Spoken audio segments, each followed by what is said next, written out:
नमस्ते, मेरा नाम है आयुष और आप देख रहे हैं एबीपी लाइव। इस समय हम मौजूद हैं नोएडा की एमिटी यूनिवर्सिटी में। दरअसल यहाँ पे स्वामी विवेकानंद की जयंती पर 162वीं जयंती पर यूथ पार्लियामेंट का आयोजन किया गया। तो ऐसे में हमारे साथ एक बहुत ही स्पेशल गेस्ट मौजूद हैं। ये स्वामी विवेकानंद का जो मिशन है उससे जुड़े हुए हैं और इसके साथ ही वो छात्रों को लेकर के, देश के भविष्य को लेकर के और तमाम तरह की आध्यात्मिक जो जागृति है, वो जो मिशन है उसको लेकर के काम कर रहे हैं। तो पहले हम जानते हैं आपसे आपका परिचय और जो छात्रों के लिए आप क्या काम कर रहे हैं वो। मेरा नाम डॉक्टर निखिल यादव है और मैं विवेकानंद केंद्र कन्याकुमारी उसका कार्यकर्ता हूं और अभी वर्तमान में डेप्यूटी हेड हूं नॉर्थ जोन का, जिसमें जम्मू कश्मीर, हिमाचल प्रदेश, उत्तराखंड और दिल्ली आता है।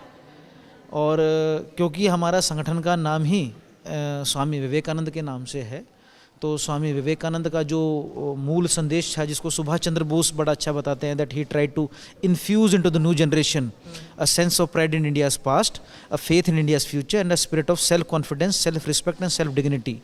तो स्वामी जी जिस आत्मसम्मान, आत्मगौरव को जागृत करने की कोशिश कर रहे थे भारतीय युवाओं में, वही कार्य विवेकानंद केंद्र करता है अपनी अलग अलग शाखाओं के माध्यम से। जी।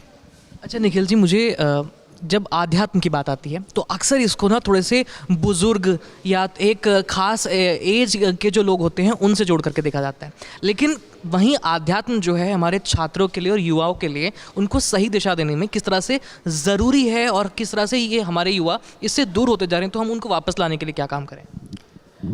इतिहास बड़े अच्छे से सिखाता है व्यक्ति को। इतिहास के पन्नों को थोड़ा पलटेंगे तो पाएंगे क्या, जिनको भी आप स्टॉलवर्ड्स मानते हैं अलग अलग फील्ड में, आप शुरू करें तो सुभाष बाबू से करते हैं, नेताजी सुभाष चंद्र बोस, महात्मा गांधी जी, चक्रवर्ती राजा गोपालाचारी। मॉडर्न इंडिया में आप देखते हैं चाहे प्रधानमंत्री हों, चाहे बिजनेस टाइकून्स हों, अडानी, चाहे अंबानी फैमिली हो, इवन उससे मैं पीछे जाऊं और सबसे बड़े साइंटिस्ट जो भारत के रहे, एपीजे अब्दुल कलाम।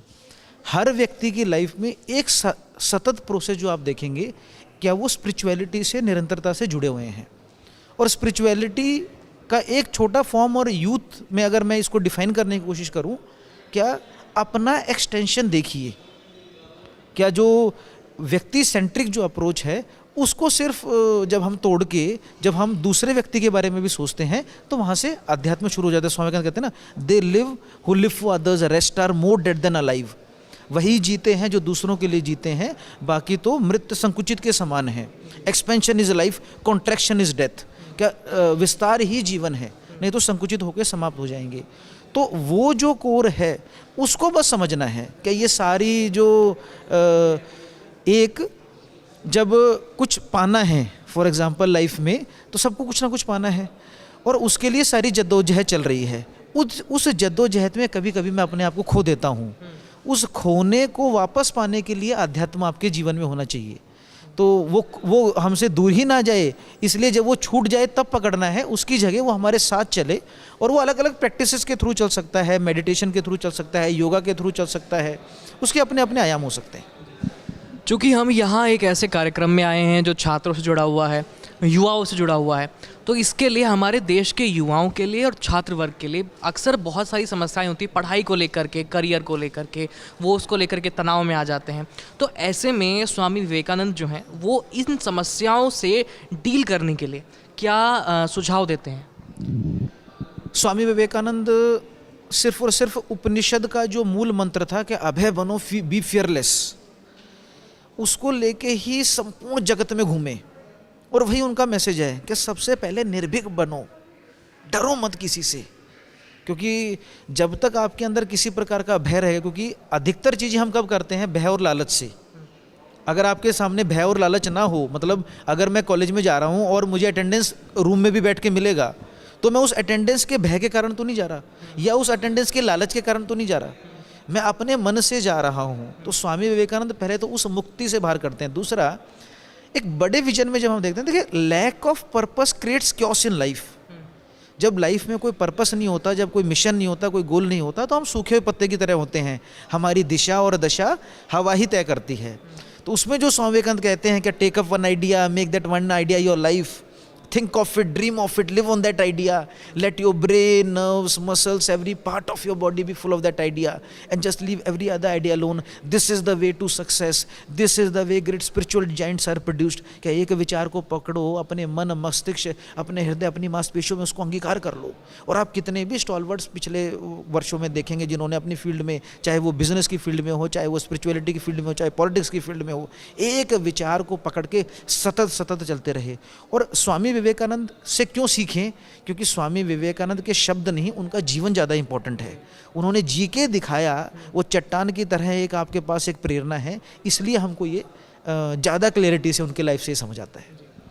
चूँकि अभी हम एमिटी यूनिवर्सिटी में हैं, ये छात्रों का एक ऐसी जगह है जहाँ पे छात्र जो है शिक्षा ग्रहण करते हैं। और बात करें शिक्षा की, तो अभी जो है हमारे बोर्ड के एग्ज़ाम आने वाले हैं, 10वीं की 12वीं के। तो ऐसे में छात्रों को जाहिर सी बात है कि उन पर प्रेशर रहेगा पढ़ाई को लेकर के, माता पिता की एक्सपेक्टेशंस को लेकर के, दोस्तों से नंबर बेहतर लाने हैं, वो प्रतिस्पर्धा भी है।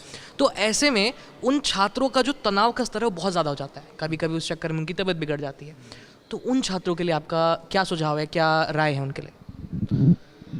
देखिए, फिर मैं आऊँगा कि किसी भी स्टॉलवर्ड की जीवनी जब पढ़ोगे तो सब लोग तनाव में रहे हैं पढ़ाई के लिए। कोई ऐसा व्यक्ति नहीं है जो बिना तनाव के पार हो गया हो।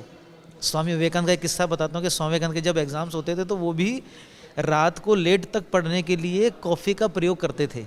ये रिटर्न सोर्स मैं आपको बता रहा हूँ। तो ये स्वाभाविक है कि तनाव हमारे, मतलब तनाव एक गलत शब्द होगा, लेकिन क्या मुझे कुछ डिलीवर करना है, लेकिन वो डिलीवर तक ही हो। स्वामी विवेकानंद कहते हैं, education is not the amount of information that we gather into our brain that remains undigested throughout our life. It should be man making, nation building, character building, assimilation of ideas. क्योंकि अभी ये तनाव की जगह जो हम कर सकते हैं उसमें सब कुछ दे। इसलिए विवेकानंद केंद्र की एक बड़ी सुंदर पुस्तक भी है कि परीक्षा दे हंसते हंसते, कि परीक्षा तो हंसते हंसते देनी चाहिए, क्योंकि परीक्षा हमें अगली कक्षा में भेजने के लिए, या लाइफ के अगले फेज में भेजने के लिए, अगली यूनिवर्सिटी में भेजने के लिए होती है। परीक्षा हमारे जीवन और मृत्यु का कारण नहीं है। हम जीवन की परीक्षा वहाँ पर नहीं दे रहे, हमने जो पढ़ा है सिर्फ उसकी परीक्षा दे रहे हैं। जीवन की परीक्षाएं तो हमें और भी जगह देनी पड़ेंगी, इसलिए उस परीक्षा को वहाँ पर ही छोड़ते हुए कि मैं जितना पढ़ूंगा उतना वहाँ डिलीवर कर दूंगा। और दूसरा, comparison. Comparison is evil. The moment आप कंपेयर करने लगते हैं, द मोमेंट आपको फील होता है कि यार मेरे 70 आए तो उसके 71 आ गए, और आजकल तो आप जानते हैं 10 CGPA भी कम है, क्योंकि उससे ज़्यादा दे नहीं सकते। तो इस गेम में हम लोग ना पड़े, क्योंकि बैक ऑफ द माइंड आप भी अपने लाइफ में देखेंगे, क्या कभी हमको कम मिला होगा, किसी को ज़्यादा मिला होगा, अभी वो ज़्यादा वाला कहाँ है हमको भी नहीं पता। तो विद टाइम आपको अपनी लाइफ का पर्पस मिलेगा, विद टाइम आपको अपनी लाइफ का गोल मिलेगा, लेकिन आप हैं तो मिलेगा ना।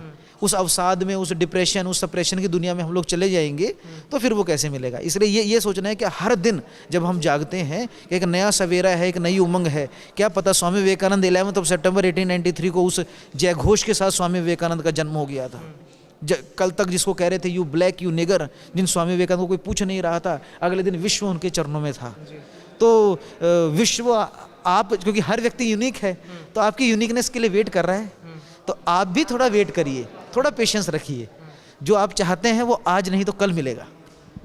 तो जैसा कि डॉक्टर निखिल ने बताया, हमारे छात्रों को, हमारे जो युवा लोग हैं, उन सभी को थोड़ा सा धैर्य धारण करना है, और किसी भी परीक्षा से पहले घबराना नहीं, खुश होकर परीक्षा देनी है। वो नहीं करना कि हमें कंपटीशन करना है दूसरे से, हमें अपने ही स्तर पर बेहतर करना है, और बाकी जो है खुद में आत्मविश्वास रख करके परीक्षा दे देनी है, और बाकी जो होगा वो देखा जाएगा। खैर, इसी के साथ हम इस वीडियो को यहाँ समाप्ति की ओर चलते हैं। मेरा नाम है आयुष, देखते रहिए ABP लाइव। धन्यवाद।